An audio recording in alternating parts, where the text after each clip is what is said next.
with a song coming on. Clap, snap, the black crack. All right, welcome back to another episode of Downtown to Podcast Town. Yep, welcome back. We are coming off a pretty fresh tournament that we just finished this last weekend, Saturday. Mm-hmm. What was it? April something? 26th. Yeah, okay. Battle for the Fairfields. So Fairfield, California. It was a great time. It was our largest tournament in 2 years. Yeah, yeah, we're steadily growing. Yeah. The next one will be bigger. Yeah, this was our last one-day event until our next one. Mm-hmm. So we're going to be going in June here to a 2-day. Mm-hmm. And this one, we did a 600-point event. Yep. 28 players total. We had 32 tickets and some drops. So that takes us to 28. Mm-hmm. Still our largest. Really happy. Sold out a month ahead of time. Mm-hmm. And led to 15 beautiful boards. Yeah, we had a lot of really good terrain pieces. We have a lot of good builders. Yeah. That are very willing to, bring Middle Earth to life, which I think a lot of people respond to. Yeah, like people that are playing in our group, but also people just coming to the store. Mm-hmm. This one was hosted at Mad Alpaca Games in Fairfield. They were great, great hosts. Let's have pretty much the whole gaming floor the whole day. Yeah. But on the Middle Earth side of things, we had 3 rounds. The scenarios were random, pretty random. Our last event was 4 rounds, and we played every scenario except for hold ground and to the death. Mm-hmm. So we kind of had a feeling those would maybe get called this time. Mm-hmm. But that third one was definitely up in there. Yeah. No idea. And that is what happened, right? Yeah. Yeah. Yeah. And so yeah, we didn't know for sure what each 3 scenarios were. There was no veto. But we just had a feeling that the 2 we didn't play last time, probably going to get to play this time, plus a random one. Yeah. So if you guys saw our last tournament review, it's going to kind of follow the similar path. Mm-hmm. We pretty much break the tournament down to you guys, what to kind of give you an idea of what you're looking at here. Then me and Nathan are going to go over our armies and what we played and how our games went. And then at the end, we're going to really get into some of the numbers and the data and what our community's looking like these days with, if you like the word meta, but just kind of tendencies and things that are popping off frequently. Yeah, a lot of interesting info. It's, a 28, I say only, it's the biggest we've had, 28-person event. So it's, maybe a smaller data point on the global scale, but it's always useful to kind of cool to look around and see what each individual community is doing. And if you happen to be a part of this one, it'll be really informative. So. Yeah, and I think it's holding more weight right now because it's a new edition. Right. There's so many unknowns. You may have never even heard of this list or faced it yet. It could be brand new. Mm-hmm. So that's kind of a cool piece. Mm-hmm. So why don't you start off with your list? Sure, yeah. So I played Army of the White Hands,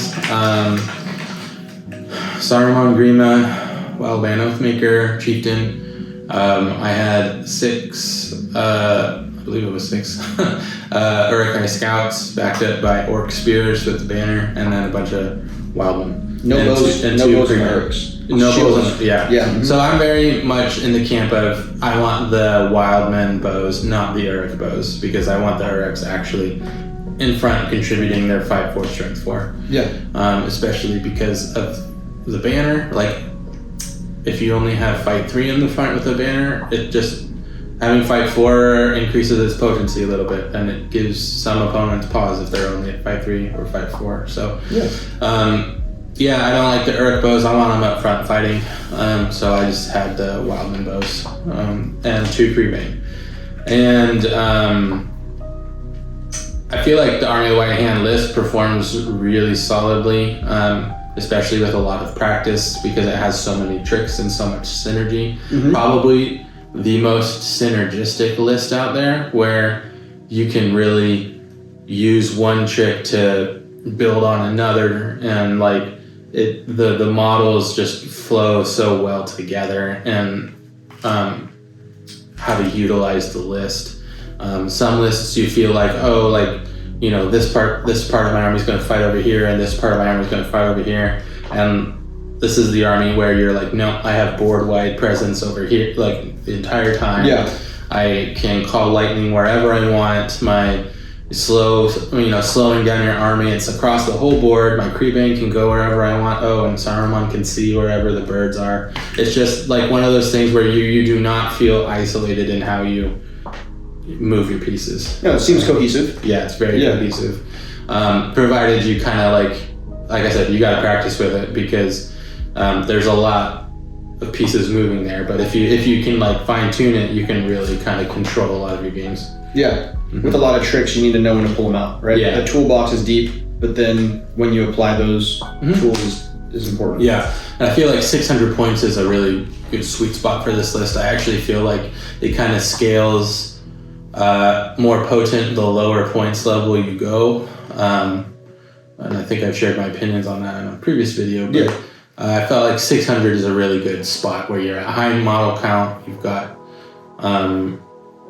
like I said, the Creebane and Grima for objectives and shenanigans, and then Saruman's spell. Because at 600 points, you're probably getting 2 good heroes. You're definitely getting at least 1. You might get a second, like, good hero. But once you start getting higher, now all of a sudden you might have 3 strong heroes that, Saruman will not be able to stop. Yeah. So I think as it scales down, particularly at 600, is a really sweet spot for this list. Yeah, definitely. Yeah. And then some other choices other than just the Uruks, you also choose, you do 2 Creebane. Yeah. And then the other choice, I think, for that list is the Oathmaker. You prefer the Oathmaker over the Chieftain, right? Well, I mean, I do have a Chieftain. Some people like to run 2 for the March. Yeah. But the Oathmaker provides the board-wide re-rolling 1s for all the wild men, which increases your damage output, which this list already sorely kind of lacks. Yeah. And then it provides the 3-inch fearless bubble. Is it 3 inches or 6? It's 6. Sorry. I think it's 6. Yeah. It provides that fearless bubble, so he adds more to the toolkit and then a second marching captain. Which, I mean, March is like super important in all of these scenarios. But our White Hand has ways to mitigate that with birds flying 12 inches and slowing down your opponent. So, I think the Oathmaker is definitely the way to go once you pass 400 points. Okay. You definitely, at 400, I run this list without him, but at 600, you definitely need him. Yeah, you'd rather trade off the mobility for the early, but you're still retaining that captain. It's just the next hero you're taking, right? And I think he does bring a lot to the list. I mean, a 6-inch fearless bubble is the equivalent of what Old Edition had as Fury, right? And we still have it, but nothing has it yet, right? And that's auto casting. That's pretty good, right? It's just there. He just has to be alive, and Saruman has to be alive. And then it's only for the Dunlin or the wild models, right? But also the birds. Yeah. Yeah. So all in all, I do think it's a really strong list. I'm really happy with the way it plays. So what about you? Yeah. So we'll pause on going into your rounds. I'll just go over my list pretty quick. So my list is the same list I ran at 400 points, and then I slapped the Watcher in the Water in there. So Depths of Moria, still relying only on that one single line for my army bonus, which is the Goblin one. The banner. It's a lot. There's quite a bit in that one, but it's a board-wide banner for the Goblins, Harbinger of Evil across the board, pretty much, -1 courage, and then the Goblins get +1 courage. There's a lot. That's a lot going on. Yeah. But yeah, none of the Balrog stuff. My thought process there, that's pretty much the big choice, was I didn't feel like I had that many numbers. I knew that I was going to be facing some magic, and the Balrog is good against it, but also, he can be hard targeted. He can be, and he's more at the mercy of the dice than others without might and stuff. So. Yeah, 0 might. Yeah, and then I don't know. I was also trying to factor in how to get to the banners because I knew 2 of these scenarios would have banners. I didn't know for sure, but I was pretty confident in a to the death, the banner situation. This list doesn't have any banners. You can't get VPs for them, so I was factoring in to the death, and then Hold Ground also has a banner. there's some trade-off there, and the Watcher can be a really good tool at grabbing a banner. And now that you can take a model that survives and you can put him anywhere in base contact with the Watcher, you can put him on the other side of him. He won't contribute to any fights because he'll be way on the other side, and then you can rip him to shreds and he won't be touching any of his buddies. That was my thought. That didn't come up once, but we'll get into that later. And then he still has Dominance 6. So, in regards to a hold ground, he can still be a huge force there if I wanted to land him in the middle, which ultimately is what you're going to do with the Balrog. Now, I haven't played the Balrog that much. I played it a couple times and just didn't seem such like a fluid model to me. Some of the bonuses and stuff I still need to master, so I felt more comfortable with this, and still having a ton of goblins to fall back on with the numbers. So. That's what I played, and we'll see how we did. Yeah. Round 1 was to the death. My white hand was matched up against my opponent, Steve, who had Minas Morgul, Witch King on Feldbeast, a couple Orc Captains, a couple Spectres, and an Orc Drum, and his banner. And I'm not sure, but I don't think he had played against White Hand before.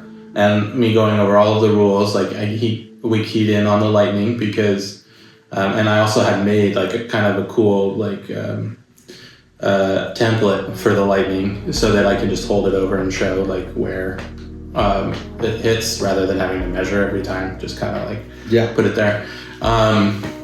And I got, before the tournament, I got a lot of people like, oh my gosh, that's a lot bigger than I thought it was. And people started getting intimidated by the lightning. And I could tell, he completely spread out, which is kind of what you should do against White Hand to start, and spread all of his figures out everywhere so that there was no optimal place for the lightning. But what he forgot to do was touch someone to the banner. Yeah. And so that's right where the lightning went and it killed his banner. Yeah. And from that point on, I had the banner, he did not. Into the death, I had 11 bows, he did not. So I just I sat there and shot him while he tried to march across. Yeah. And I was able to pick off his. I wasn't able to kill his drummer up until they were right up in front, but eventually I did, which was another victory point. But once his lines met mine, he shredded me. He completely he used the Witch King on Philby's really well with its barge and heroic combating on different turns and within the span of a couple turns, this White Hand can fold pretty quickly, and that's what was happening. But before time ran out, which ended with a 5-2 victory, 5-3 victory to me. And most of it was, I think, luck that he was so psyched out about the lightning that he forgot to put some guys around his banner. Nice. Because otherwise it was going to be an uphill battle, I think. That was pretty much it. Okay. I faced Steve before, and he had a similar list, and he's really good with that Witch King on the Feldbeast. Yeah, he's a great player. Yeah. Did you use the slow them down? Oh yeah, that was the second spell or second ability I used. Yeah. Yeah, even with him marching, it just bought me another turn of shooting, essentially. Okay. Did you use the fearful one at all? No, because by that point I was trying to Sorcerer's Blast or Transfix his Witch King once the lines were about to meet. So I just never had a chance to kick off the fearful one. It seems like the third one, that third one always kind of gets forgotten child. Or it kind of becomes now you need to start using your actual spells. That's what I've always found is those first two you can use really quickly because they are board, you can do them at any point.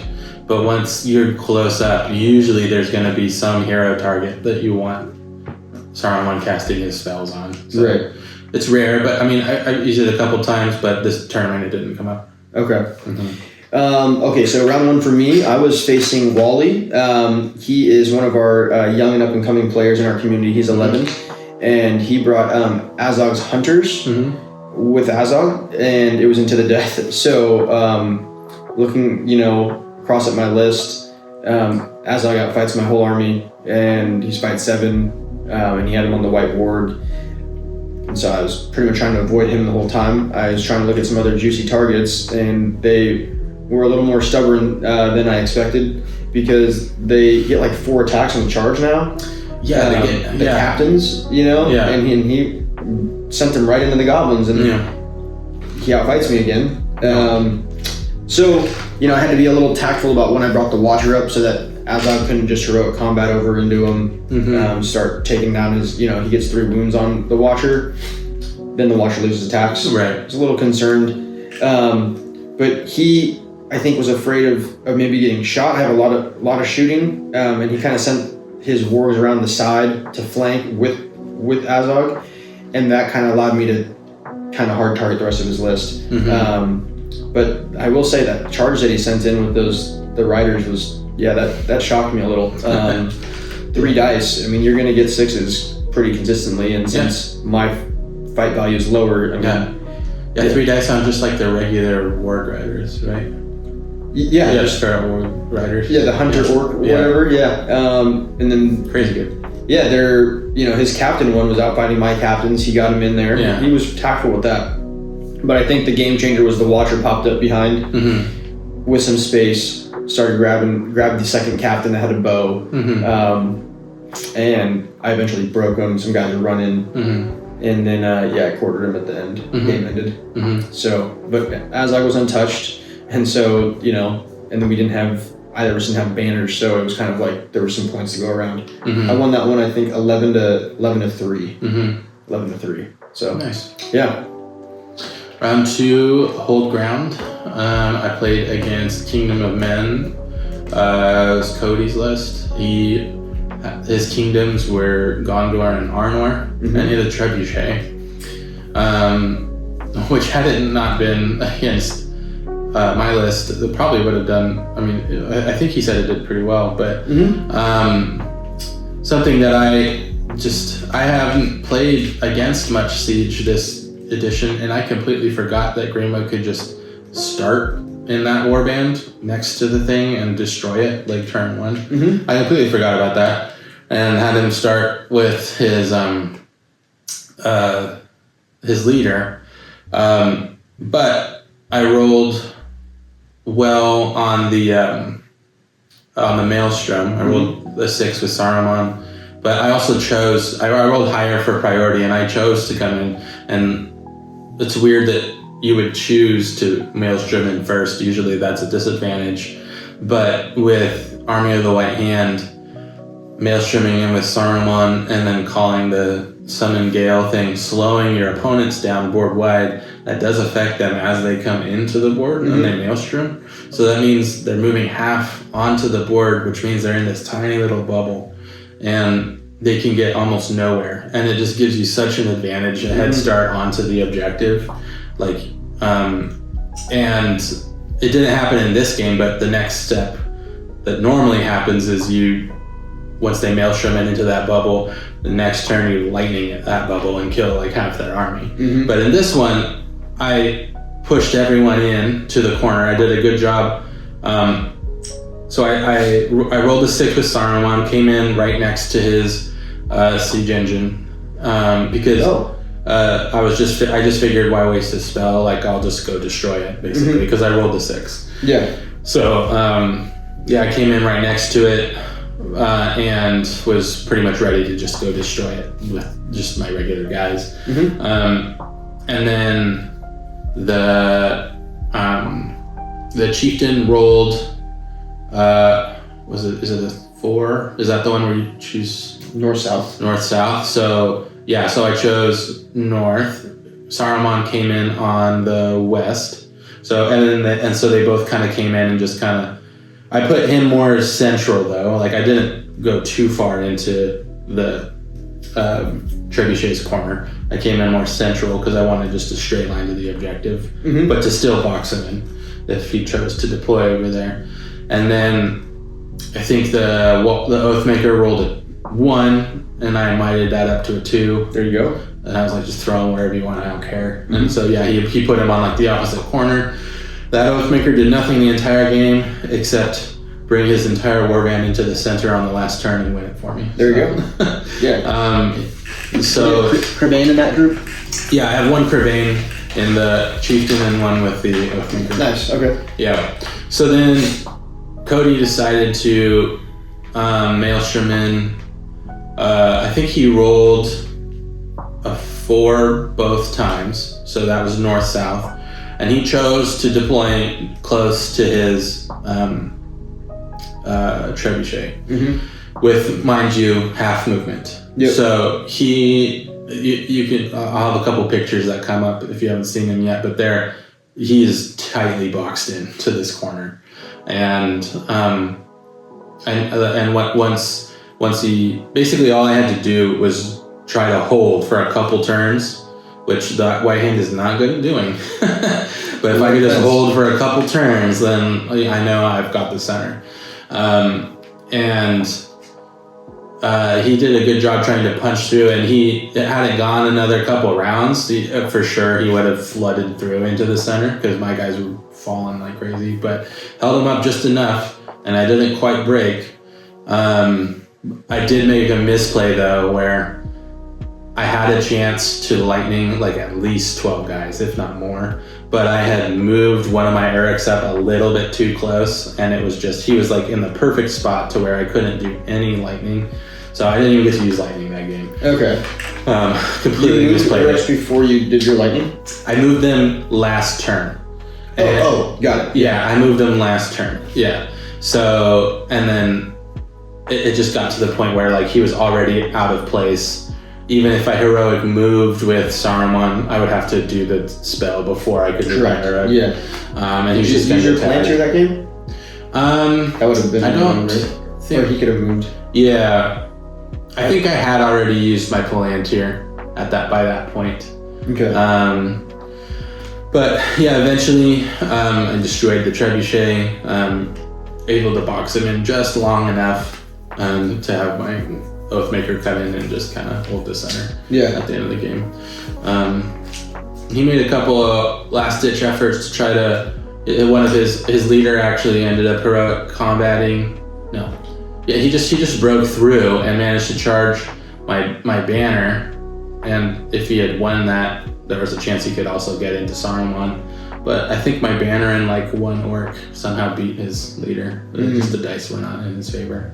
The king that's on foot or the king that's on foot? Yeah. Okay. Gotcha. Yeah. So he had a kind of a last-ditch effort to make a dent, but didn't end up panning out for him. Did your game go to time, or did you guys roll for the 1 or the 2? No, I went to time because I wasn't broken yet. Yeah. I mean, I definitely would have if another turn had gone on. And he wasn't broken? No, my guys weren't killing him at all. They were just standing there, bodies, slowing him down. I mean, I killed a few, but that's not what this army does well. So, that's how I think it was 14-0 was the last ending score. Okay. 14-0, okay. Yeah. All right. Let's see, for me... Okay, so round 2 for me was hold ground as well, and I rolled not very well to come on. My opponent, I was playing Win, and he's a great player, and he was playing Minas Morgul, very similar setup to Steve's list earlier. So Witch Neon Fell Beast, Orc Drummer, just regular Orc captains all throughout, the regular ones, and then just regular Orcs. Yeah. No bows, sword and shields up front, spears behind. He had a banner. He had 3 specters though. Okay. And my goblins were pretty intelligent. They did pretty good. They didn't get pulled all over the place. They were doing pretty good. So in that game, we were playing on my Barrow Downs board, and there is a left side of the board that has forest. So he did put me in a good spot there for himself. 2 of my warbands got stuck in the corner. They had to really munch through the woodland to get through, and they're only moving 2.5 to start, or 2.5. They're goblins. They move slow anyways. But my other 2 warbands were a captain and my captain that's a general, and I tried to come in behind one of his other warbands.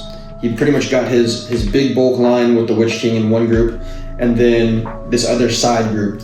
And I tried to attack that, pounce on that group, and try to dwindle down his numbers so that my remaining numbers and the Watcher could just win the middle. Well, they didn't dwindle down the numbers. I didn't shoot anyone. I don't think I got any kills on shooting. And then he made a great play with a heroic combat into my general. So he got his Witch King in, compelled my king out, or my general out, and then heroic combated into that guy. Great play. I thought I had it covered on distance on a compel, but I didn't think of the heroic combat. Well played. So then from there, it got in my head, I was like, okay, general's killed. I'm probably not going to kill his Witch King or wounded. So 3, and then he has his banner. Right, and I don't. And you don't have. I don't have them, so I'm down 5. So I was like, even if I get to the middle and have the middle, it's still only 4 points. You got to double them. I had to double them, and I just don't think that was realistic to happen in the time. And so it was a pretty uphill battle, and I don't think I played defeated, but in my head I did know that was such a masterful move that I was like, okay, I misplayed that, and then. It kind of got fun from there because then he like went into me with the Watcher or the Witch King, jumped into the Watcher at the end, kind of had like a huge battle at the end. I failed the roll of 6. He did get his 6, so we didn't have the fun roll off even. So he got there and then he did a bunch of wounds on it. It was just fun little way to end the game that I already felt was pretty predetermined at that point. And so just tip of the cap to win on that. Trying to think if there's anything else that really went on in that game. He had his drum, that was massive. Really allowed him to move across the board. And my Watcher came on a turn late, as in I attempted to bring him on. That would have been able to snag the drummer, slow him down a lot. His whole line kind of moved, and that would have been a difference there. He did say the game was really on those dice rolls early on with Maelstrom, and that really changed the game quite a bit.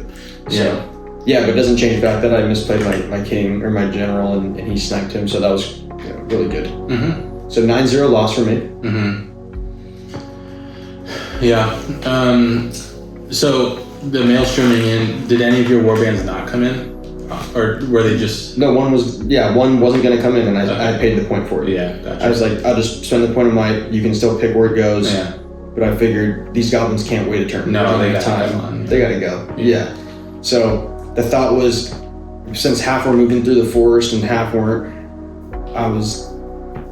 they're so close together that he put me in the same point. That if I called the march, I knew some that were in the forest weren't going to be able to catch up, so they would have to forego. So I spent a turn not marching and just kind of shuffling to get more consolidated, and then took off from there, and it still wasn't enough.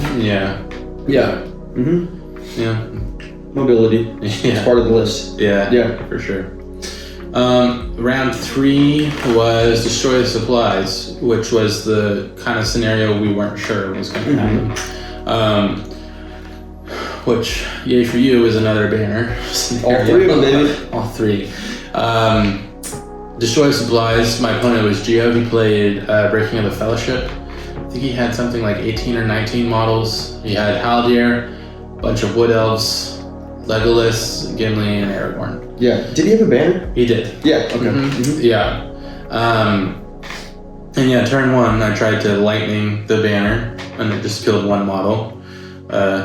The entire tournament, my lightning killed a grand total of 2 models. So not the best showing for lightning. But so I wasn't able to get his banner, but he played it quite well, because generally White Hand has a strong advantage in destroy supplies, I feel like, because Grima can just kind of deploy over there and then invisibly sneak through models to tag a supply and burn it. But he placed his models really well, and kind of the 25 millimeter supply, he just kind of 3-point trapped it almost with his models, with 3 elves on 2 of them. And I realized, oh crap, there's no way for Grima to get there without charging someone. And he had left one of the supplies. I think he just felt like his numbers were too small to guard all 3 that way. Yep. He kind of left one undefended and then had Gimli and Aragorn coming up that flank that was left undefended, and basically just sat all of his elves back, Legolas, Haldir, and all the wood elves.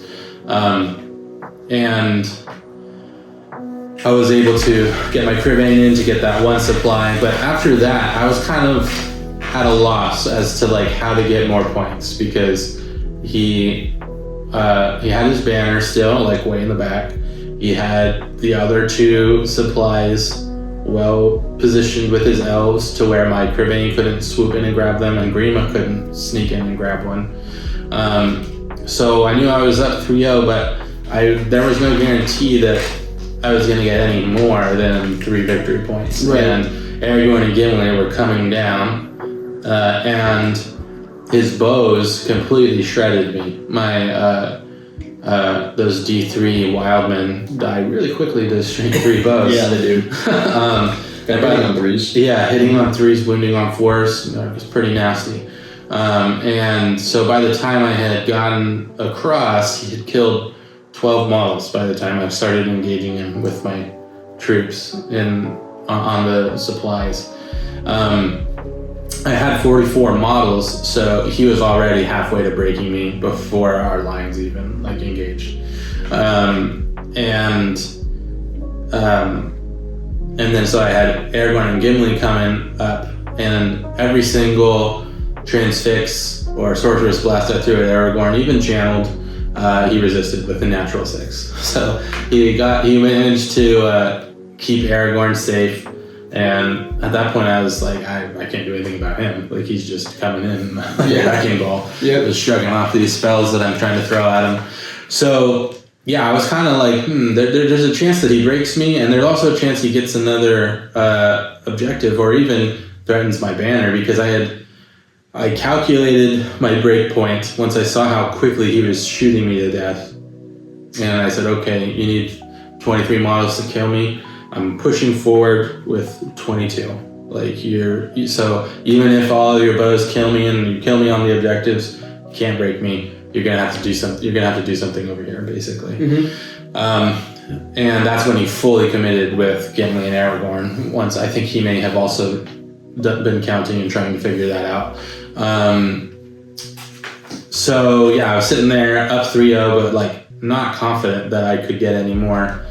And there was a moment where he kind of popped his banner out into kind of what seemed like safe area, because it was behind his lines, but I had 2 Crivane ready to go, and I was able to fly them both in, tag the banner and the guy that was bodyguarding him.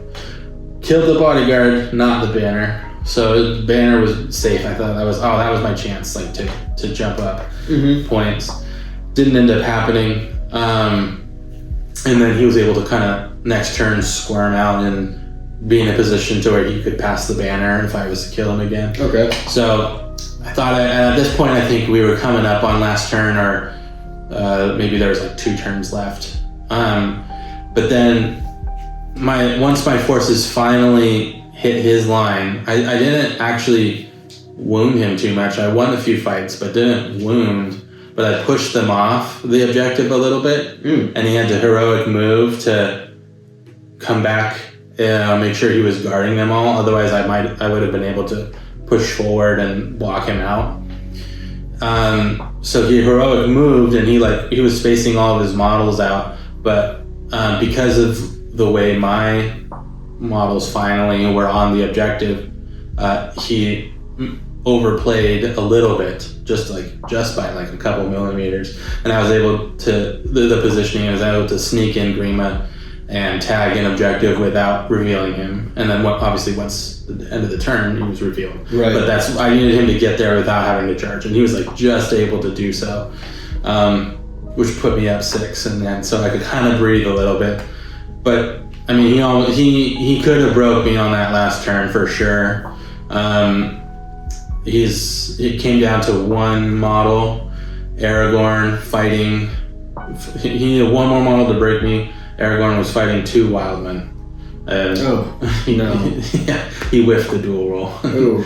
Yeah, and because he had to spend all of his might to heroic combated and then added to wound because he knew like this was going to be the last turn. So he just threw all his might to make sure the heroic combat went off. Wasn't able to might up on that last duel. Sure. And I had been really, really cagey. My banner and Saruman were both all the way at the back of the board. Like I didn't want to chance Aragorn heroic combating into the banner or anything. Yeah. Into Saruman and chance losing those points. So they were just doing nothing. I was just hiding them. So unfortunately he wasn't able to break me. So that led to 8-1 victory. Yeah. What was Gimli doing? He was just kind of chill. Like he was just with Aragorn. He killed more people, I think, throwing his damn axe at me than he did in combat. Seemed like it. He just would move up and just, I'm in range. Thunk, like every fucking time. Yes. Like, no, I hear between the eyes. Like I killed, I think like 3 guys. Okay. Sounds like Aragorn uses all the 6s on the resist. He used he rolled the 6s on the resist too, and it was like he had the fortify spirit resistant to magic, so he had the 2 natural. Because the army bonus. Mm-hmm. Oh, yeah. Nice. Okay. And then he would spend 1 from his store, and he rolled the 6 on the 1 from his store every time. Oh. It wasn't even like the other ones. I think he got it back. I talked to him a little. I think he said he got 1 ring off though too. He did. Yeah, he got the Brago thing too. Natural but 6. There was one where he failed it. Yeah. And then he's like, I have the Brago rule, whatever that one is. The ring of bar. Yeah, the ring of bar here. Yeah, that was it. Yeah. He's like, if I get a 6, like I pass it. And it's like, boop, a 6. Yeah. Which is another natural 6, right? Yeah. Yeah. Yeah. So it was kind of comical how like unstoppable Aragorn was. Yeah. A 2-man wrecking ball. Like just yeah, that's cool. Yeah. But that was a tight game. Even though it was an 8-1 victory, it could have easily gone the other way. Yeah. He played it really, really well. And it was definitely the most stressed I'd been in Destroy the Supplies as Army of the White Hand. Yeah. Usually it's a pretty handy victory. Yeah. But especially considering you weren't even facing magic. Right. Yeah. That's typically where the balance comes back in, right? Because Greenwood gets taken out, maybe. Right. Yeah. It was a really well played game by him. It came right down to it. So. Cool. Mm-hmm. Yeah, Gio's a good player. Mm-hmm.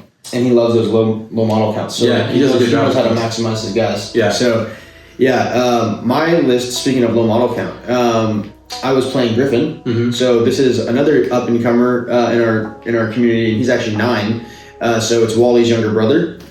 So I played both of them this tournament, which I've been waiting to play them. They live a little bit far away for me to play regularly, so it's got to be all or nothing in these tournaments. Mm-hmm. And we did a depths on depths battle, and it was on our buddy Mike's Doldor board. It was super cool. It looked great, and his list was a little different than yours, though. Huh? His depth of Moria was a little bit different. Yeah, he brought the Balrog. He kept the Watcher, and so at 600 points, he had just the captain and 2 goblins. Yeah, and the Balrog. Yeah, so he wanted to have a little bit of might, so he kept the captain and then did 2 goblins with shields. And so right away he just sent the goblins out to defend, and then the Balrog was just coming right at me. I have no answer for that. I don't think a lot of people do. And then we got into this really interesting scenario, which our TO made a ruling on, and I loved it because I'm like, you're never going to get to do this ruling ever again. And it was the Watcher on Watcher arrival party, right? And declaring, so someone gets priority, and then you have to declare if the Watcher's going to be coming on after priority is determined. Yeah, but before I could determine who had it, I wanted to know how the Watcher part played. It was really interesting because I wanted to know where his Watcher was before I brought mine on. Mm-hmm. And so, like, as the person who has priority, are you the one that has to declare that the Watcher is coming on first, and then does that mean you have to roll to see if it comes on first? Yeah, so I gave him priority. Right. Because I was like, okay, you have to determine this first, right? And then I wanted to know, like, okay, well, if you say no, that's fine. I can just say no. Yeah. But if you say yes, and then do I have to say yes now, or do I have to say yes after you roll? Right. And the TO ruled that we both have to commit to it, and then the rolls be the rolls, right? Right. And so, of course, I think what I'm doing is going to be in my favor, bringing mine second. He didn't come on. He rolled a 1 or a 2 to come on, and then I rolled a 5. And so then mine's just out there exposed. Which normally your Watcher isn't feeling so exposed, but his Watcher, he told me, I'm gonna rip yours apart with mine. And straight up, he's like, I have the Balrog and the Watcher to gang up on your Watcher, and I will go for it. And I was like, oh, okay. So as only a 9-year-old can do. Yeah, but he just, it was great. He was like, yeah, it was like, I think the quote, he said, you intimidate me with your numbers, and I intimidate you with my strength. And I'm like, yeah, that's just a lot to hear from a 9-year-old across the table. And he did. He was like, hey, can you help me move my Balrog? And I'm like, yeah, sure, 8 inches. He goes, just right at you. And I'm like, okay. And that's exactly what happened. He did a good job still trying to play the objectives. He kept saying, I'm going to move the Balrog and just stay on the objective, trying to see if I could pass a test. And I did, because I just had so many tries, right? And I have the courage is up, so I needed 8s, right? And then I had my guys go over, start going towards his objectives. I got him because there wasn't much defense back there. And then the Watcher popped up. He rolled so many 1s to bring his Watcher, and I felt so bad. He rolled a 1 like 4 to 5 times. He had someone earlier in the tournament had given him this super cool die, and it was like a Moria goblin on it. And I think that was the 6, and he rolled the 1, and he kept using that dice. He's like, oh, I'm happy, it's my lucky die, I just got it today, and it was 1s. So by the time that he had tested that die enough, he had known that this wasn't his dice for him. And when later in the game, I was like, I'm trying to go for some VPs. I don't know where I'm at in the standings. I lost 1, we'll see how it shakes. But I used the Watcher to grab the Balrog. And I set up, the trap where I have all the goblins laid out in a circle. So then I grab the Balrog, drop him into the pocket. He's trapped.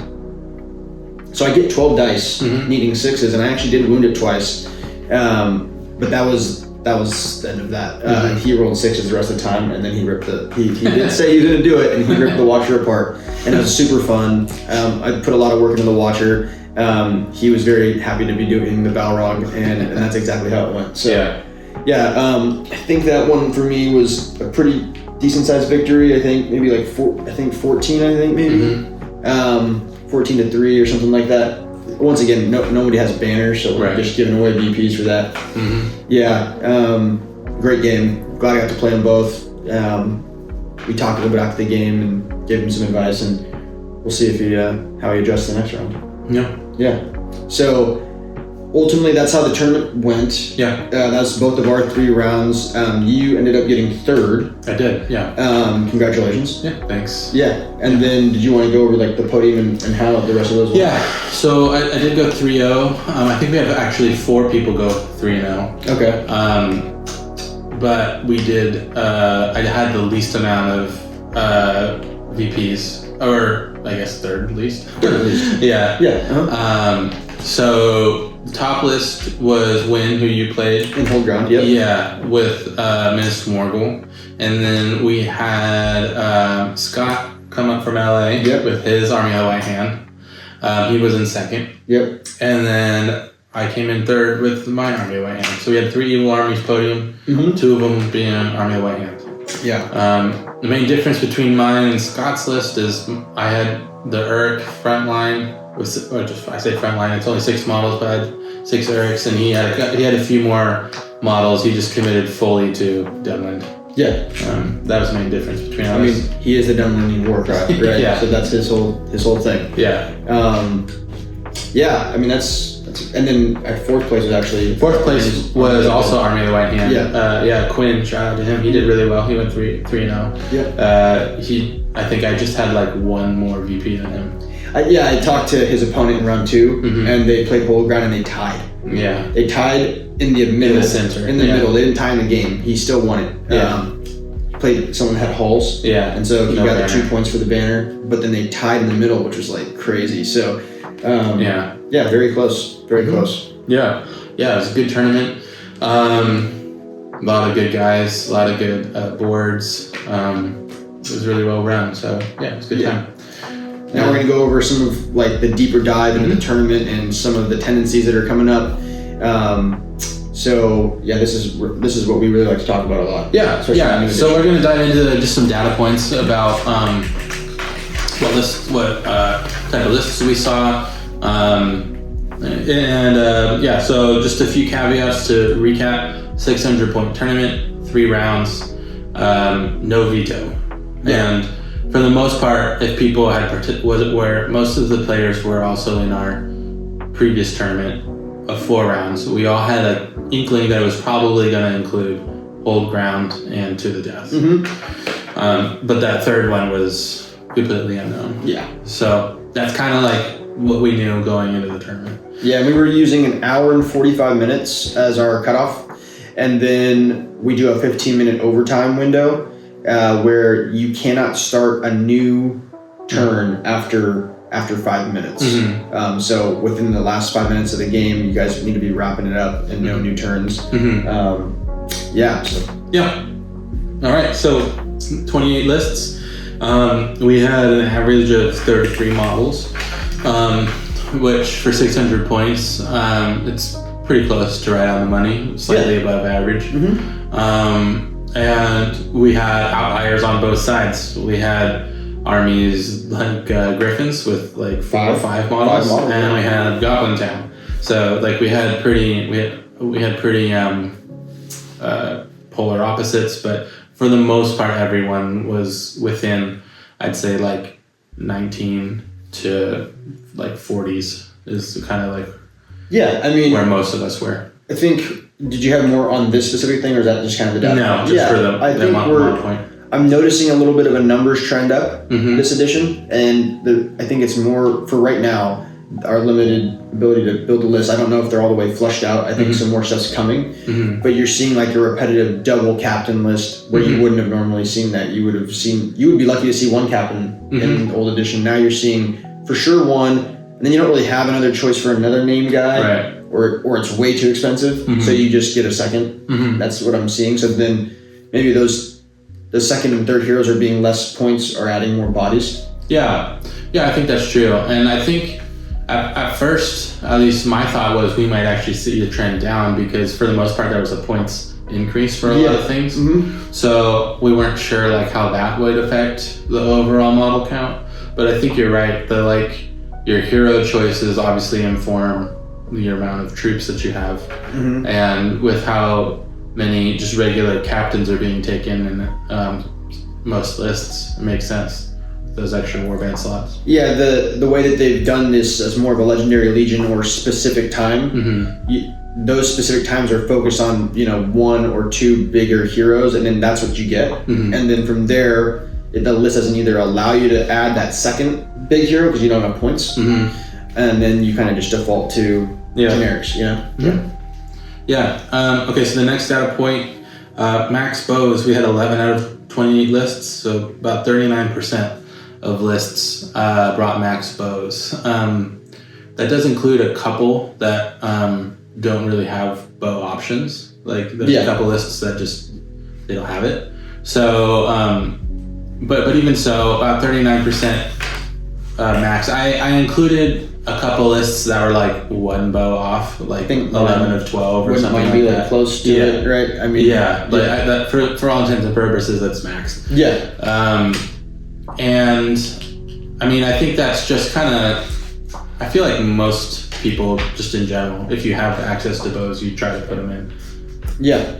I think maybe the Minas Morgul lists aren't. Right, and they're choosing not to because they know they're marching and they're not, their safeties or their guys that are grabbing objectives are their specters, staying back, and they have good courage. So I think that would probably be why. But I think some of the way these scenarios are laid out right now, it's advantageous to take some bows because you can get pressure, right? You're starting so far apart, which encourages more bows.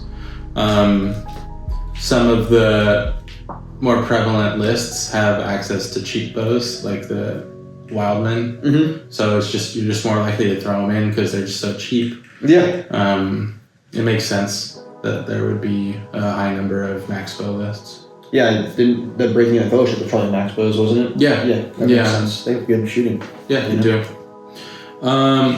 Let's see. Okay, banners. So 22 out of the 28 lists, 79% brought banners. Yeah. With all of the banner VPs, it was the right choice. There was only one list out of the 6 that did not bring banners that could have. And that list was Erebor Reclaimed, and the guy played it as a hero hammer. Yeah. So it wasn't. Yes, they could take a banner, but the way he was playing it, it's not really a banner list. Right. You know. Right. So for the most part, if you had a banner, you took it because there's just it's such an important part of list building now with these scenarios that I'm hopeful when the new scenarios get released, you can kind of ease up on the banner if you don't want to, because you could hopefully veto those scenarios away. But it was 10 VPs across this tournament. Yeah. Right? In 3 rounds, 10 VPs were allocated to banner. Yeah. And I think 6 were given out if you didn't have a banner. Mm-hmm. Right? It's auto given to your opponent. Yeah. Mm-hmm. Yeah, and for the most part, in the games that I see, the banner isn't even doesn't end the game near the front line. It's like they're hidden away somewhere because people are just so scared of losing those points. Yeah. They're not being used the way that I think GW was hoping they would be used, which is like banner front of the battle line in the middle of the action. Right. Now it's like, oh, I'm keeping my banner safe. Like it's not going in the front. It's like I'm surrounding him or I'm putting him in a house. It's a game of keep away going on. Yeah, right? Which is kind of disappointing. Mm-hmm. It's a disappointing way that you feel restricted in your list building and also in play style. Yeah, I don't knock anyone for doing it because if I had a banner, I would be very cagey with it too. And ultimately, the thing is swinging the game so much that the risk doesn't outweigh the reward. So you just keep it away, right? Yeah, I mean, specifically for me, in my game with Steve in Minas Morgul, it wasn't up front. I had it surrounded by orcs and next to a house because I was like, well, which king can barge and or heroic combat, he's gonna get to my banner. So it wasn't affecting the fight. Or same thing with Geos. I kept my banner so far away from Aragorn, it was just in the back, touching the board edge. It wasn't doing anything because there was a chance that Aragorn would just get there and swing for, VPs. Yeah. It's just so, the risk reward is just, okay, I'm spending 25 points to put this model in a house. Yeah. And it's kind of lame, but it is what it is. Yeah. I'm interested to just learn that. I'm hoping that more scenarios come out that don't have the banner VPs. I'm not a big banner VP guy. I think it could be really cool and where it's thematic, hold ground, you stuck that banner in the middle. That seems really cool, and you get more VPs. Yeah, if your banner is doing X, right? Then I kind of get there. But right now, especially with so many lists not even having access to one, I would spend one on every time. Yeah, if I had it. Yeah, totally. So. Let's see. Monsters. Is an interesting one. 10 out of 28 lists had monsters, so about 36%. That's surprising. That seems low. Yeah, it does seem low compared to I think it's high compared to the previous edition because monsters in general got buffed. But I would have expected, because 10 out of 12 lists who could take monsters did. So there were only 2 lists that forego monster. Okay. Do you know which ones those were? Off the top of my head, I think Karn Doom was one. They didn't throw a hill troll in there. Oh. Okay. That's Doug, right? He plays it with no I didn't see one on there. Oh wow. Okay. Maybe I misread it, but I thought he had a hill troll for sure. Okay, but then what was the other one? I was going through. I can't remember what the other one was. Oh, okay. Because even our Erebor Reclaim guy brought a monster. Mm-hmm. He brought that troll brute that he was stomping around with. So, and then it seemed like a lot of guys that could go Witch King were doing mounted. All the Witch Kings were mounted on Fell Beast. Yeah. So basically, like, if you could take the monster, most people did.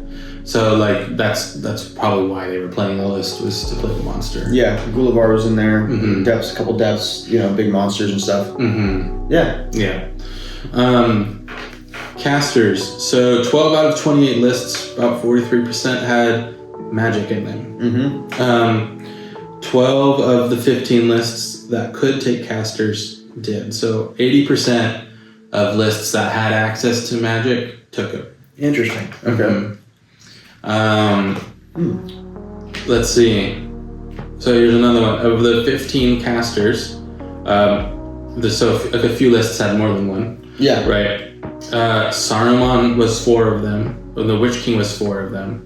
So each of those is 26%. So about 50% of casters were either Saruman or Witch King, which makes sense. Yeah. Because like those are the staple build around.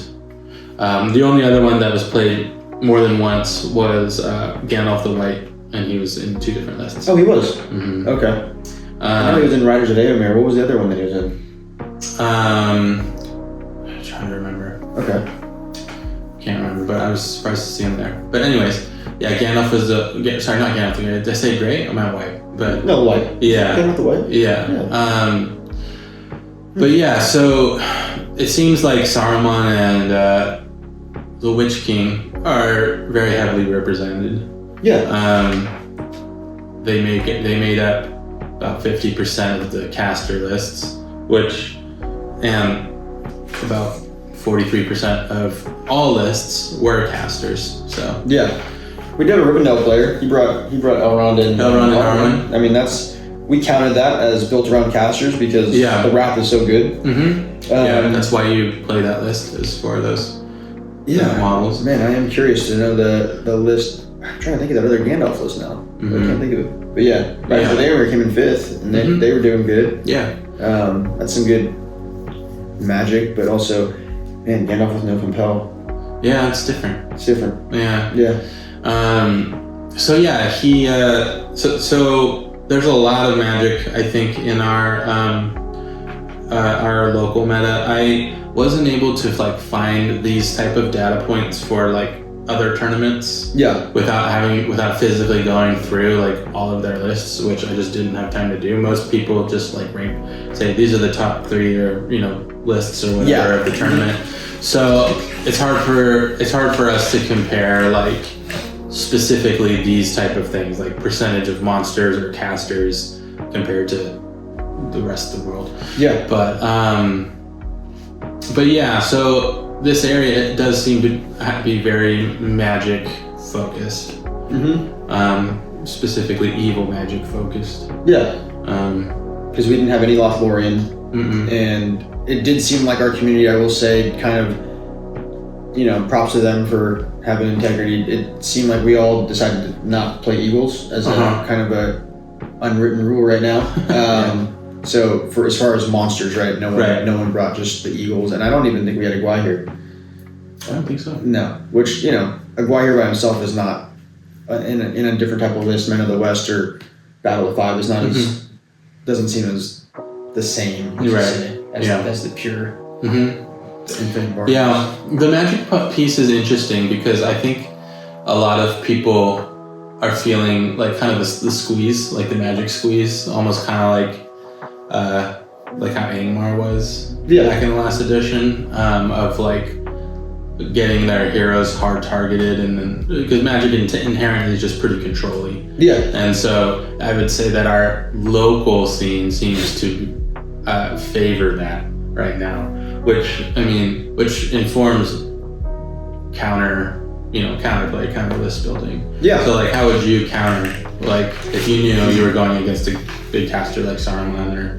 Yeah, I mean, I play you a ton, so I have you in mind when I build my list sometimes, and another way I think of it is just like spam, right? Yeah. Like he's gonna get the most value out of Sauron when he's able to pick a big juicy target that's held up. A Thranduil, an Aragorn, an Elrond, those guys cost a ton of points. But my 45 point or 40 point Goblin Captain, feel free to transfix him all game, right? You could hard target the Watcher. He has 5 will and resistance to magic, so I think of that. And he doesn't show up. He doesn't show up right away, so you're gonna do something else. And his ability to just pop up next to Sauron, I thought could play a role in random and see where it goes. Right. But that's one way I do it. Like it's through list building. Yeah. But in the old way was kind of try to spread out your heroes. And an army like I don't know, like an Arnor, where it's kind of like a bunch of mid heroes. Once again, you still have some ability to punch, but you're not overly committed to one spot. So spreading your resources out, because equally as a player that plays Magic, these casters have been pointed up. You can't build the Witch King anymore with just minimal will to take out their main guy for a couple turns. He's at 18. And then Sauron has his limitations as well. He's got only 6 will. He gets the one. But then he's gonna use his other spells too. So I think that's one way you do it. I think high model count is one way, spreading out mid to high tier heroes, but really trying to not put all your eggs in one basket. That's like the main thing. That's the main thing. Is like if you're going into a tournament depending on a model to perform well, and you're going into a Magic heavy meta, chances are it might not work out like super well. That's not to say you don't want to. If you really want to play that list, you should. But the expectation in a Magic heavy meta really has to be like, okay, my big guy, he's not always going to do what I want him to do. No. Another good list for me, and I was just thinking about this, is like Assault on Helm's Deep. Right? Like, sure, like that's my general, but if you want to spend time, he's 65 points or whatever, right? My main troops are just, they can rip through dudes. So another way to counter Magic is they can't cast Magic on everything. So once again, not just spam as in goblins and just the cheapest wildmen you can find. It's quality troops too. If you can spread your points across that instead of heavy heroes, that's another way to do it. Yeah, it's where your points are invested, because like if you think about percentage of points that are sitting around doing nothing when things are transfixed, right? It's different. 100-point hero transfixed versus a 200-point hero. That extra 100 points is somewhere else and it's doing its job. Whether that be in troops or another like mid to high tier hero. The last thing that I would say to counter a Magic heavy meta is good shooting. Because generally the Magic heavy lists, with the exception of like Lothlorien or something, they don't shoot back super well. No. Or at least they're evil. They're evil. White Hand can shoot back, but they're D3. So if you have your elf bows, or your Dale, they're wounding on 4s. So like, don't stop there. You got Numenorian's got longbows now, and the Citadel Guard. So you have some counterplay there. And it's I feel, and also shooting at the caster is like if they need to be in position to cast their spells. A decent amount of casters actually have heroic defense, which doesn't mean anything against bows. No. So shooting at the caster is another like really important piece to consider. But yeah, it's going into tournaments, and as we increase in points, now our next one's going to be 800 points. I would continue to expect to see more, if not more, Magic. Well, because now the great point is, I didn't want to bring this up because I feel like I'm adding fuel to the fire. Another way to counter Magic is with Magic. So, well, that's awesome. Sauron's been crushing me. I'll bring Gandalf the White and I'll try to, break his staff. Or, that Witch King was getting all over the board. Well, I'll try to Sorcerer's Blast him. There is some counterplay. there, and then you're kind of getting this weird who's winning priority. Right. A lot of Magic lists, not all of them, they have their resources a little tied to will more than might. And so if you can get your spell off first, now they're losing will to try to block yours. I mean, it can it's a little gamey, but it's fun. Yeah. The last data point is just good versus evil. So we had, we had 10 good lists and 18 evil lists. So it was about 36% good, 64% evil. So we definitely skew in the evil, on the evil side of things. It didn't feel that way. I don't know why. At the tournament, it felt like there were like hardly any good lists at all. Really? Yeah. Yeah, that's not how I felt. You faced two of them. I faced two of them. Yeah. But so 60-40, like roughly. I'm not sure how representative that is of, again, like kind of the bigger tournaments around the world. I'm not sure if evil is being. I feel like I've seen a lot more good armies placed than evil, but I don't know. Maybe I'm wrong. It's just interesting because I think a lot of especially with the new edition coming out and kind of like the shiny, cool looking new toys, to me, were the evil lists with like White Hand and Minas Morgul and I mean even depths like with the Balrog. There's just like they have like the shiny, cool looking stuff. Yeah.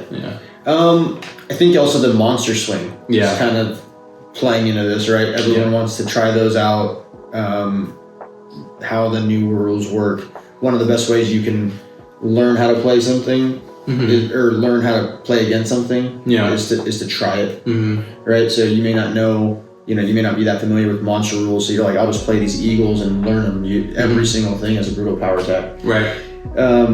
So more monsters, hill trolls, they're popular right now. And then certain models like the Balrog, they've kind of done some things to make it more fun. 8-inch move. They're just popular. Fell beasts seem like they're more prevalent because the horse spike. Right? You made my horse twice as much. Now I'm just might as well for 30 more points. The fell beasts didn't get any more. They didn't increase those points, right? Those are right where they're at. So they're like, I guess I'll just pay a couple more points. I think it's a lot different when you're going 40 points, which is a full-on, captain. Versus, 30 points, which is, a drummer or, 5 orcs. That's an easy choice. Well, and Fellbeast is it's a force multiplier in ways that are, like, not just your hero hitting harder, but for objectives, for the range that they can move to cast spells. Like, it adds more, depending on how your play style, than 5-6 orcs. Yeah. So, and it's once again a monster. So, and then did we have a burger sword? Did we? We did. I think we did. Yeah. He pops up out of nowhere, I think. He brings some buddies with him. There's the monsters are a lot. I'm trying to think what else is really swinging the evil side. Some of the good lists don't have all their models. I think it's part of it, right? Like, doesn't your Lothlorien list have 2 models, like 2 profiles? And they don't have. They're hoping for the new book to come out soon. I mean, evil's just pretty strongly represented right now, and like maybe we'll see a swing. I don't know. At 800 points, we might see a swing. Closer to 50-50, you think? I think it might be. Maybe. We'll see. Other than monsters, I feel like heroes on the good side are generally stronger but more expensive. Like, I feel like evil has a lot more of the, like, this is your general who's expensive, but then here's, like, the little minion captains that are... Right? And heroes, like, in a lot of lists are on the good side, it's like, you've got this strong hero and this strong hero, and you kind of got to pick one, but, like, now once you get up to 800, you can pick them both. I think, didn't we lose some of those mid heroes? Because they're, like, the ones that are iconic in the movies, which is what we have to go off of right now. The ones that they use almost either as, like, book ones or GW creations or whatever you want to call them, they're, like, the tweener ones. Because they're not the mainstay. So, like, a Huron, not available right now, right? Ingold was kind of, in that point range. That, you know, so we'll see how some of those come back to life and fill some lists out. Right. Yeah, looking forward to that next book in the match play guide. Yeah. Yeah, hopefully soon. Yeah, so our next tournament's in June. That's a 2-day one. If you guys see this and you're interested in joining and getting in the mix with us, we're more than happy to have people come from out of town. We had people come from Reno. We had people come from LA, like way up there, Northern California, like Fort Bragg. So all over the place, and our community's growing. We're having a great time. Yeah, definitely. All right, see you guys on the next episode. Yeah, see you next time. Down in Gobble.